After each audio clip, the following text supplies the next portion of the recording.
Well, hello, I'm back again, and this time I'm joined by John Waite, who is a familiar face to a lot of the people in the Starter Week community. So how are you doing, John? I'm good. How are you? Yeah, I'm very good. The sun's shining. Yeah, life is good. Life is good. It's Um, kind of on the back of the house, so I can't see a lot of it at the minute. But I'll go outside and have a walk after I've done this broadcast. yeah, good. So I've just shared a video. Richard Carter did pre-recorded video where you talk about the WordPress Northeast events that you've been running for. You've been involved for the past couple of years, but I think Richard's been doing it a bit longer. He's been doing it. I think if I remember correctly, he's been doing it for about 8 years. Could be Wow. doing that now. And I found out about WordPress Northeast. Funny enough, Richard emailed me on LinkedIn for a Magento role, which Magento is a shop and e-commerce platform. Interviewed me in Chimpiano. Realised he said, yeah, I wasn't quite for that job, but he knew how good I was at WordPress, and he invited me. He said, "Oh, we've got a WordPress tomorrow at Campus North." Back in the day when Campus North used to do events, come over. So I've then been a regular attendee of that group since then. And then as time's gone on, especially since I then went full time advertise one, I got even more involved to the point I've ended up being a co-organizer, which I've been doing now for nearly 2 years. Yeah, excellent. Well, it's definitely one of the longest running meetups because like, that's something that before COVID, I think there was some really good events, like monthly events that. Well, yeah, But this one continued throughout COVID as well. Well, we're just picking up just before COVID happened because we would used to hit big numbers at Campus North, and I think a lot of it was attendees were people who already had offices at Campus North, or you had Campus North were really good at updating. You've got James, who's got Tech Diary, James Rutherford.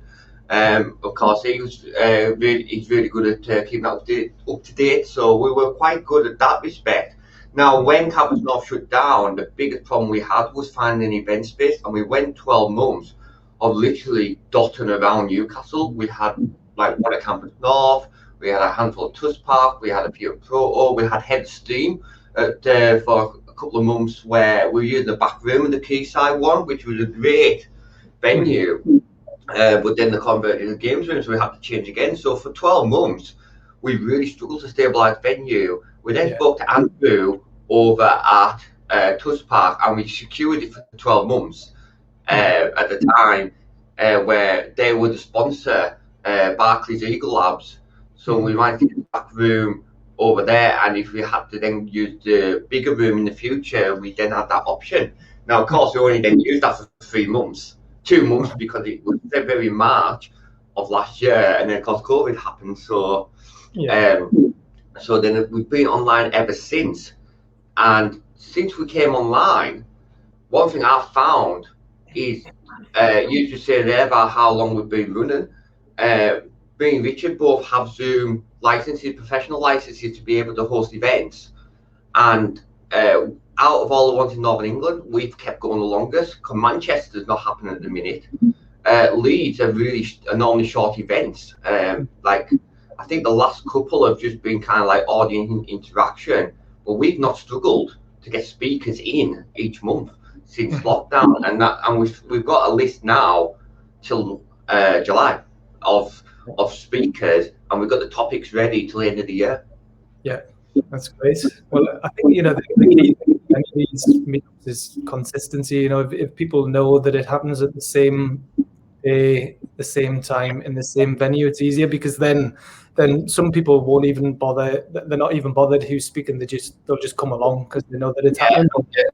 But if you change the venue, it gets harder to keep the momentum going. Well, like I said on the video before, it's the second Thursday of the month, and I've just got it as a regular calendar event in my Google Calendar. You can set second Thursday of the month, and I've just got it as an ongoing event.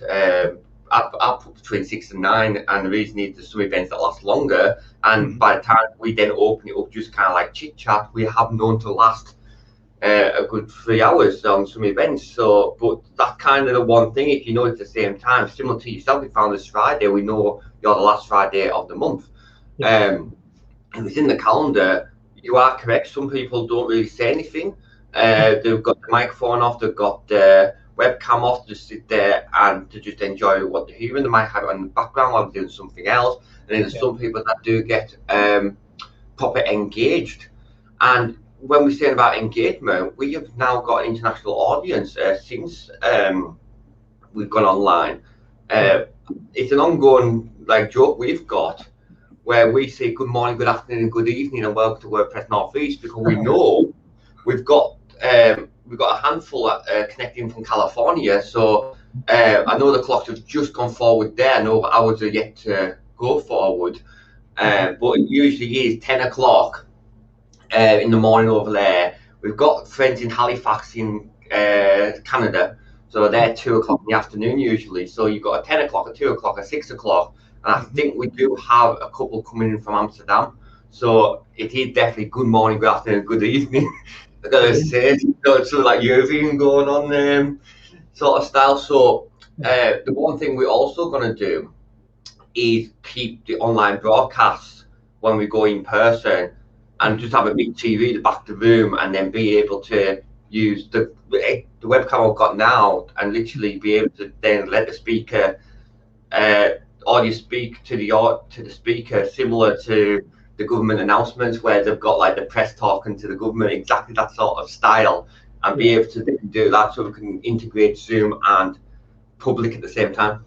Yeah, that's great.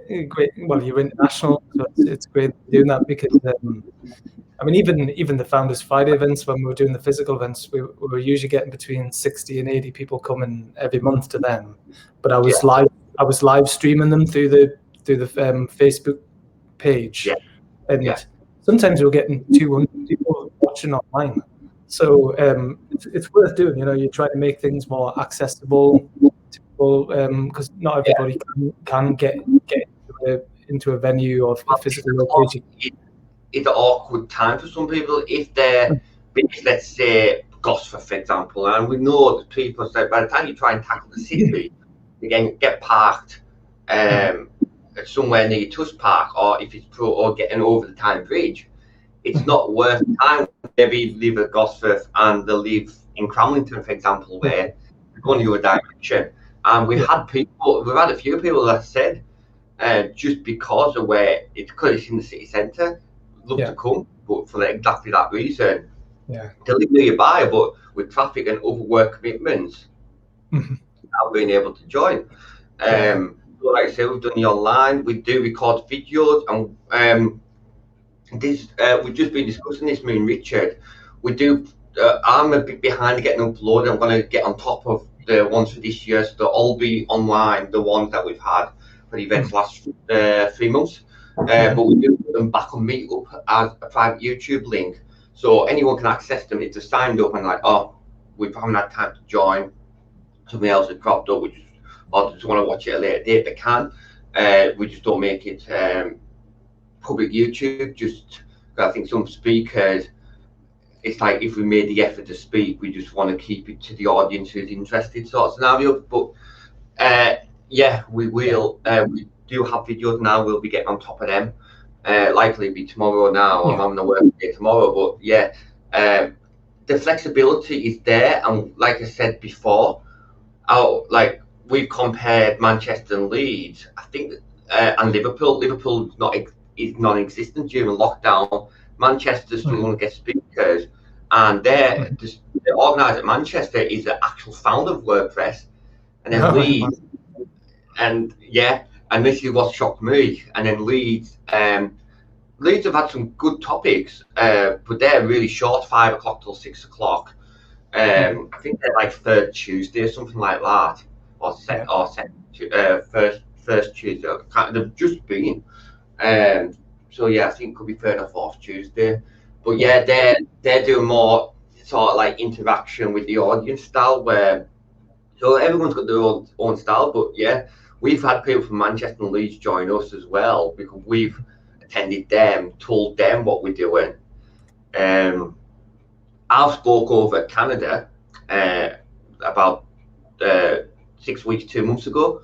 I spoke over there live at 11 o'clock and done a top for them, and they've spoke for us. So we've got friends there. So we get like I say, we get a handful coming in from Halifax, where it's 2 o'clock in the afternoon. They're just like warming up for the afternoon.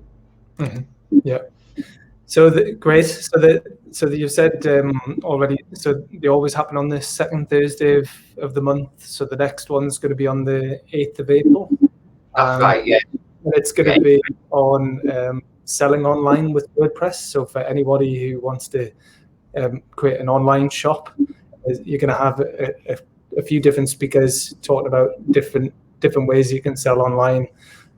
So EKM, which is a Preston-based online shopping platform. You've got a speaker from Shopify to be confirmed, and you've also got someone talking about WooCommerce as well.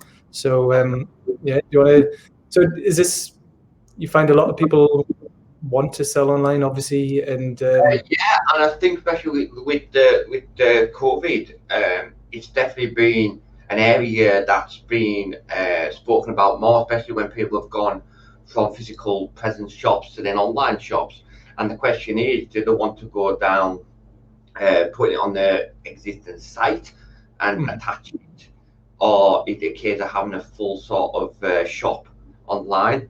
And I think, like, without saying too much about presentation coming up, my sort of rule of thumb, my opinion is, if it's just a little shop, you got a handful of products, you're happy with WordPress. And we've talked about this before with you, Paul, for merchandise for Newcastle Startup Week, when at the time when you had the physical event.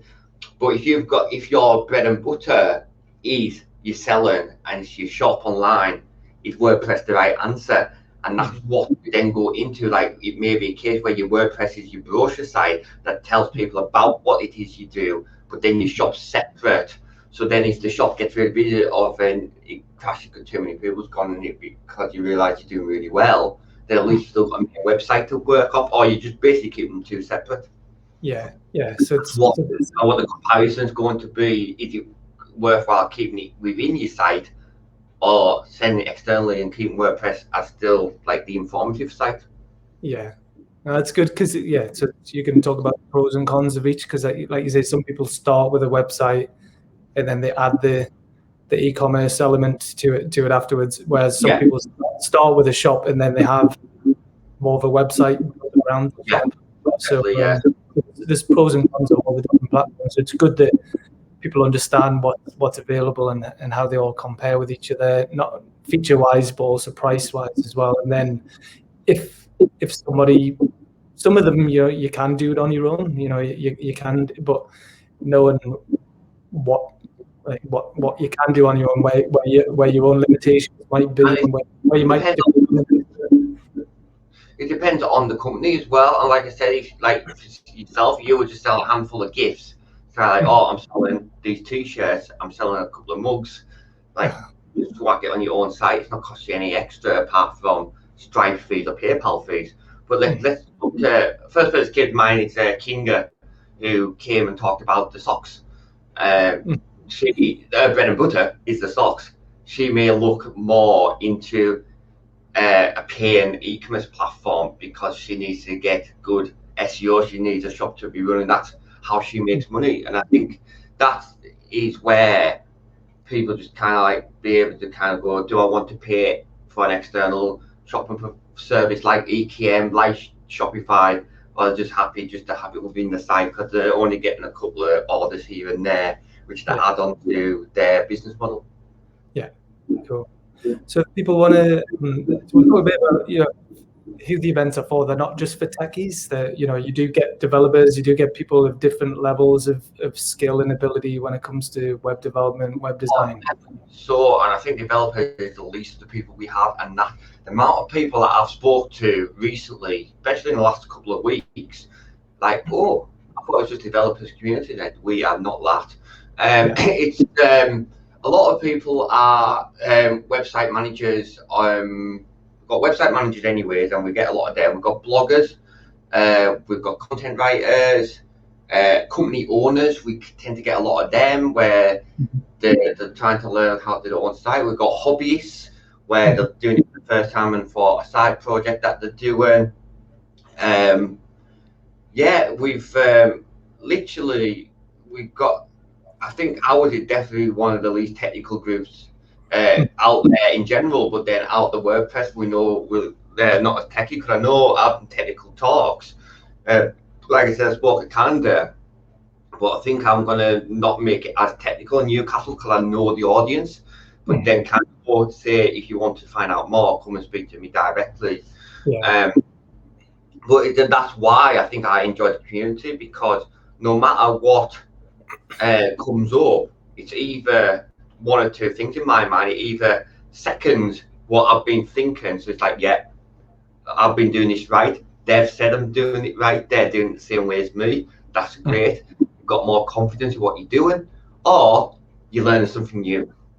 So even on the physical events, that's why I've stayed as long as I have. I've always walked out of Campus North or the WordPress talk, even being an organizer and getting speakers in. I've always learned something, or I've had more confidence in something else that I've been doing because someone else has clarified how I do things and why.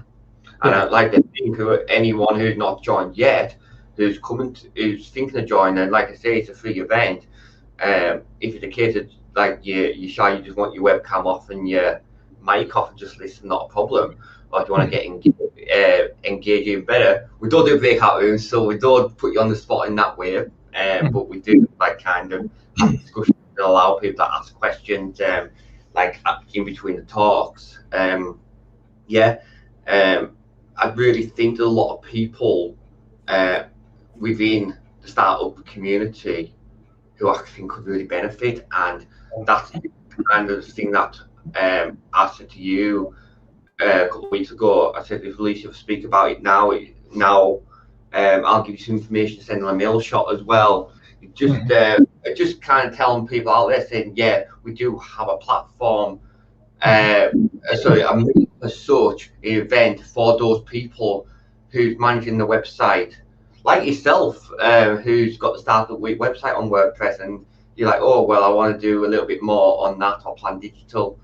And then you come along, and like I say, there's so many I know in the group who I think could really benefit. Some of them are hosted by me, some of them are self-hosted elsewhere. That's basically, I really just think we've got a good like people who could come, and even if we look at the topics the next 3 months, to give you a heads up, which are also on Meetup, and you can register now. We just said we've got e-commerce coming in April. On the 13th of May, we talk about backups, why it's important to back up your website, and ways of backing up your website. So like I say, that's definitely not a technical one. It's kind of going through the fundamentals. So if anything was to happen with your website, then at least you know you've got you covered on backups. And in June, we've got the date sorted, 17th of June. To be fair, the dates never change.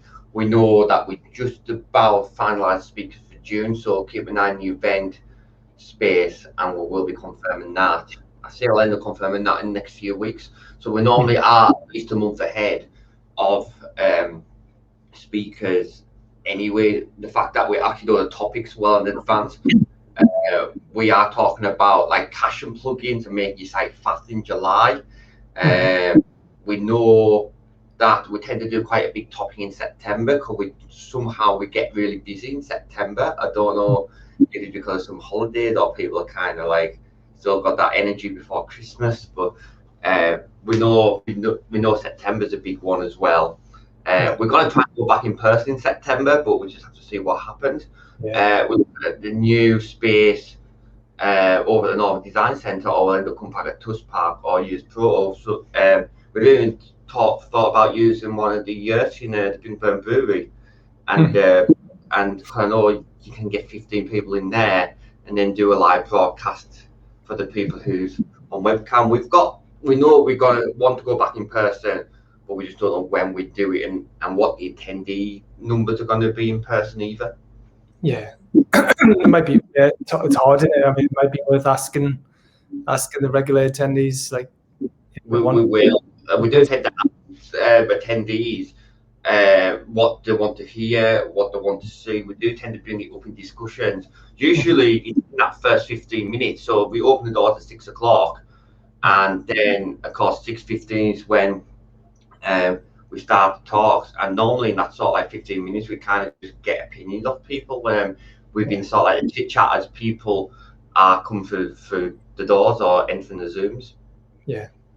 Well, on the so what I was going to say, I've been using WordPress since 2012. So when I started working for Sage, I was the inbound marketing and social media specialist for them. So my job was keeping the blog up to date and doing all the content marketing. And I didn't really, I was aware of WordPress, but I hadn't really used it until then. I'd used other content management systems to update websites, but I hadn't used WordPress. But I really like it, and I've continued to use it ever since. So obviously, at that stage, but then when I created my own website, which originally was just a blog for Plan Digital, and then when I've created the Newcastle Startup Week website, that's WordPress as well. And I'm not really technical. I know enough to be able to build a basic website and keep it up to date, and I know a bit of basic coding so I can enhance the content. But I think it's a really powerful tool and great way to get an online presence. And then thanks to the help and advice that you've given me as well, you've done some work with me on how to enhance what I'm doing. Then there's something there for everyone, but it doesn't matter what level of skill or ability you've got. WordPress is a great option for anyone that wants to get online. Oh, definitely so. And if I think about like the history of like how WordPress evolved over the years, I'm pretty sure it's about 30% now of all websites are on WordPress. So a good, healthy, chunky percent of people that are online using WordPress. And we go back a few years, there was other content managers, you rightly said. If we go down the route of self-hosted, you've got like Drupal, Concrete, Joomla, and don't get me wrong, they're still about, but they're nowhere near as popular, especially to new websites in comparison to WordPress. The other side is kind of sort of like the online builders like Wix, Squarespace, GoDaddy, that side of things. Don't get me wrong, they're all builders in themselves, and they're great if you really want a very small website. But then as you either grow the company or you learn more about building websites yourself, you realize with tools like them, you're limited on what you can do. And then at least with WordPress, you've got the flexibility to, if it's one of them platforms I really like, that it's not that much of a technical platform. You do have to know roughly where things are. And after you've been a few times, great, you get to get your head around it. But then you've got the functionality within the system to add in bespoke code. So if you say, oh, it all looks great, I want to add an Instagram feed to the footer, not a problem. Let's go and get the Instagram feed, get the code from Facebook/Instagram, post it in. And then, of course, you can have something like that. And that's, I don't know, like if anyone who used to have MySpace and you used to be able to copy code into your MySpace profile, it's like then you've got the flexibility to do so. Yeah, no, I think it's great, but that's why I think the events are really useful, because if you want to learn how to enhance what you're already doing, you can come along and learn not only from the speakers but from the other attendees. So I'm going to be there. I'm going to be there in April, and I'm going to be there in May, and I'm basically going to start coming to them every month, because Thursday's a good night as well. Thursday's growing and scaling day, so for me that's the day that I look at. Yeah, it's the day I try to look at things that are going to enhance what I'm doing or improve what I'm already doing. So it's a really good day to do that. So if anyone wants to find out, they just go into Meetup, or they could just search for, if they just go on to Google and type in Meetup, MWETUP, Northeast, then they'll find it. Yeah, oh, definitely so. And I'm happy to put the link in the YouTube video, in the mail shot that goes out on the Start Wiki community. Wherever the video goes, we're happy to put the link up to the main group. Like I say, and then at least then any future events you can see go into there. Yeah, well, like you say, underneath this video, we'll put a link to the Meetup page in the Facebook group and on the YouTube channel. And then once this video is on YouTube, I'll share it on social media with links back to Meetup as well. And anytime you want to share a link to the WordPress Northeast event in the Facebook group, you can. So just get into the habit of sharing it in there whenever you want to. I think one of the ways we've been doing really well the last few months is I've been sending an email a week before the event back to people who've registered to Meetup but not RSVP'd, and that's just kind of just brought in a few more people. Because I've said it the week before, there's some people that not really thought like further past a week ahead. So if they've seen that maybe Friday or Monday, said, "Oh, well, I'm actually free this Thursday, great." And we've seen a few like people like creeping who's been a part of the Meetup for years or months, and they're only just really showing the face now for that reason. So in the same way, I will be happy to promote the event on various social media and try and like do a bump about a week before or a couple of days before, just get the numbers up. We can have up to 100 on the Zoom. That's part of the Zoom license. I think the most we've had was SEO in January. We hit 50, and it was a busy day. Because of course, even though you think like we're the organisers, I'm doing the attendee list. I'm making sure that everyone who's coming in is actually interested. It's not like if you first time and you don't know a lot, that doesn't matter. But it's more people who's trying to join the Zoom, who's there to cause a carry on. And we have had that when in the very first event that we done, we put the Zoom link on Twitter. Biggest mistake we done, because we just had a lot of people gate crash, calling us all kinds of names, and I was kicking people out left, right, and centre, to the point I had to start up a new Zoom link and say to people, "I'm sorry, putting it on Twitter was not the greatest of ideas we had. We will send you the new Zoom link via Meetup," which that's what we do anyway. We send you via email on Meetup the day before, so we know that the audience is it's the right audience. It's not like we put the Zoom link over the world. Yeah, well, I'll be there. Like I say, we'll post links. Then, so yeah, let's leave it there then. And cheers, John. Yeah. All right. No problem. All right. Have a great afternoon. Cheers. Thank you. Well, I'll see you soon.